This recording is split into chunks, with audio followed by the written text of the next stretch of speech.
नेहमीप्रमाणे परमपूज्य महाराज पाण्यामध्ये तपसाधना करीत होते. बाहेर राजाराम दळवी बसून होते.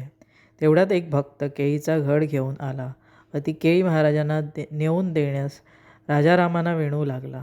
त्या भक्ताची उत्कंठा पाहून राजारामाने केळीचा घड घेतला व तो घड घेऊन महाराजांजवळ गेले व म्हणाले, ही केळी एका भक्ताने आपणास देण्याकरिता आणली आहे.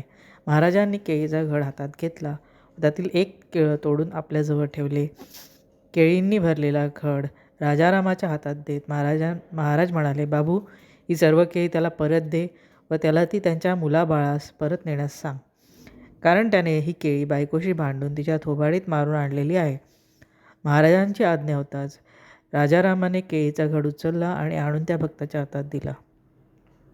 प्रेमाने आणलेली भेट परत का करत आहेत? भक्ताने राजारामास प्रश्न केला.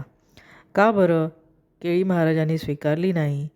राजारामाने उत्तर दिले, महाराज म्हणतात, ही केळी तू बायकोशी भांडून आणलीस व तू तिच्या थोबाडीत मारलीस. हे ऐकून भक्तास आश्चर्य वाटले व तो म्हणाला, माझ्या घरी घडलेली हकीकत महाराजांना कशी कळली? राजारामाने त्या भक्तास काय घडले असे विचारले असता भक्त घडलेली हकीकत सांगू लागला. भक्त म्हणाला, माझ्या परड्यात ती केळीच्या झाडाला एक केळीचा घड लागला होता आणि तो मी तोडून आणला.